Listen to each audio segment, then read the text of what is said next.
Hi hello friends, இன்றைக்கி என்ன cooking பார்த்தீங்கன்னா நம்ம சேனலில் ஆட்டு ரத்த பொரியல் தான் செய்ய போகிறோம். அதுக்காக வந்து 2 ஆட்டு ரத்தம் வாங்கியிருக்கேன். அதை வந்து நல்லா தண்ணியில் அலசிட்டு நல்லா கை வச்சு நல்லா கரைச்சி வச்சுருங்க. தண்ணி பதத்துக்கு நல்லா கரைச்சி வச்சுருங்க. கொஞ்சம் கட்டி கட்டியாக இருக்கணும், அப்போ தான் டேஸ்ட்டாக இருக்கும்.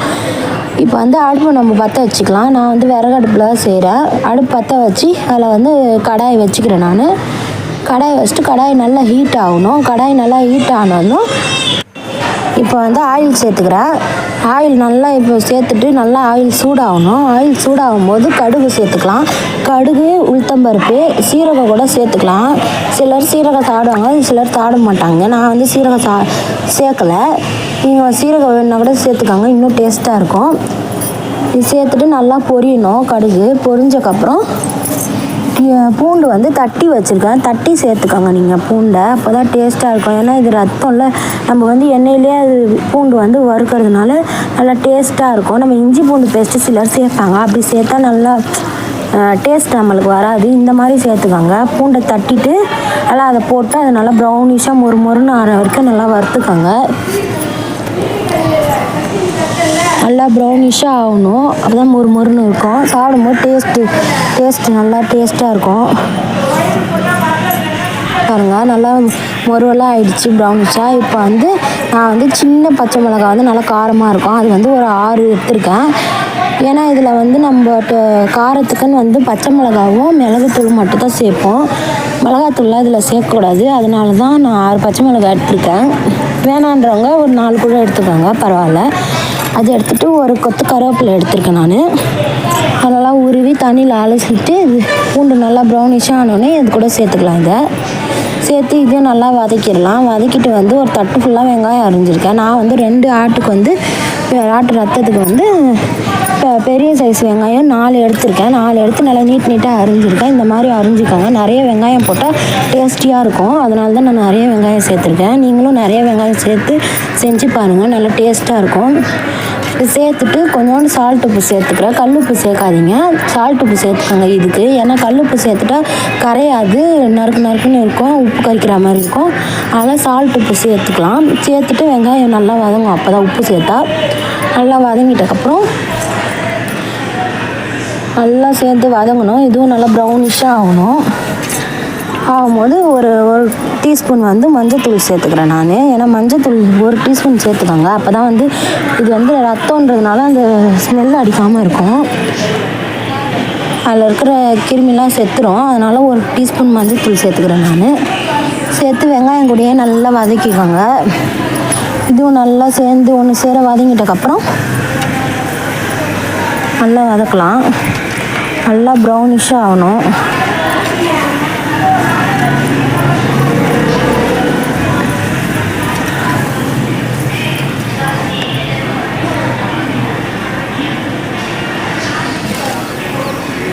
பாருங்கள், நல்லா வதங்கிருக்கு எல்லாமே.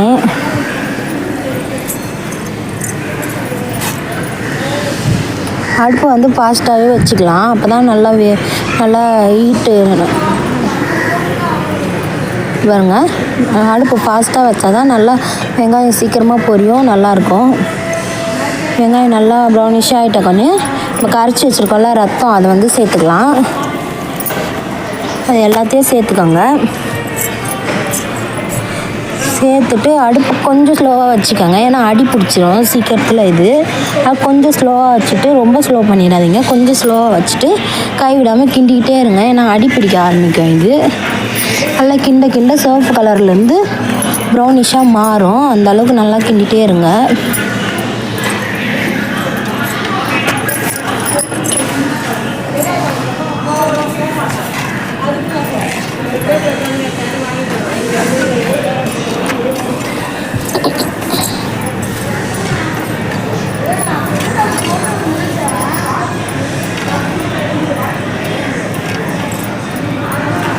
பாருங்கள், கலர் கொஞ்சமாக மாறுது, பார்த்தா அவங்களுக்கே தெரியும்.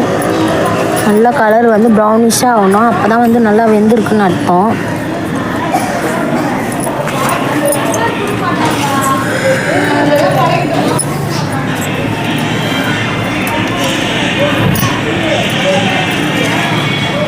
கைவிடாத கிண்டிகிட்டே இருங்க.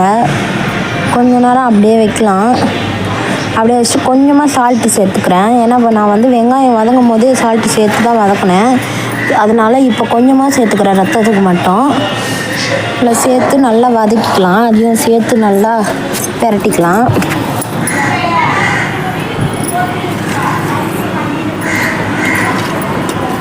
சேர்த்து பிரட்டிட்டு மிளகுத்தூள் வந்து நான் 2 டீஸ்பூன் கிட்ட சேர்த்துருக்கேன். அதுதான் நல்லா காரமாக வேணும். இன்னும் காரமாக வேணுன்றவங்க ஒரு 4 டீஸ்பூன் கூட சேர்த்துக்காங்க. ஆனால் பச்சை மிளகா வர சின்ன பச்சை மிளகா போட்டிருக்கேன், அது ரொம்ப காரமாக இருக்கும். நல்லா வதங்கணும். நல்லா ப்ரௌனிஷாக ஆகிட்டக்கப்புறம் லாஸ்ட்டாக வந்து மிளகுத்தூள் ஆட் பண்ணணும். மிளகுத்தூள் சேர்த்துட்டு நல்லா கிளறிக்கலாம், கைவிடாத. எல்லாமே ஒன்று சேர நல்லா கிளறி விட்டுக்கலாம். நல்லா கிளறினதும் கொஞ்ச நேரம் ஒரு 5 நிமிஷம் பொறுத்து ஒரு கைப்பிடி வந்து மல்லி வந்து பிச்சு வச்சுருக்கேன், கட் பண்ணி நறுக்கி கழுவி வச்சுருக்கேன். அதை எடுத்து நம்ம சேர்த்துக்கலாம். அதை சேர்த்துட்டு ஒரு பிரட்டி ஒரு 5 மினிட்ஸ் கழித்து நம்ம வந்து ஸ்டவ்வில் வந்து இறக்கி வச்சிடலாம்.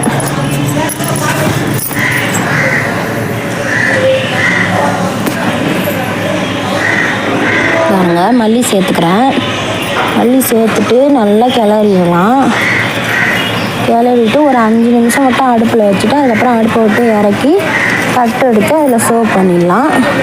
நான் வந்து தட்டில் வச்சு சாப்பிட்டு பார்த்தேன், சூப்பராக இருந்துச்சு. நான் வீட்டில் செஞ்சேன், எங்கள் வீட்லேயும் கொடுத்து பார்த்தேன், நல்லா இருக்குன்னாங்க. இந்த மாதிரி நீங்கள் செய்யுங்க, வெங்காயம் அதிகமாக போட்டு செய்யுங்க, நல்லா டேஸ்ட்டாக இருக்கும். செஞ்சு பார்த்துட்டு எப்படி இருக்குன்ட்டு கமெண்டில் சொல்லுங்கள். என்னோடய சேனலை சப்ஸ்கிரைப் பண்ணிக்கோங்க ஃப்ரெண்ட்ஸ். என்னோடய வீடியோ பார்த்துக்கு ரொம்ப நன்றி. Thank you friends. பாய்.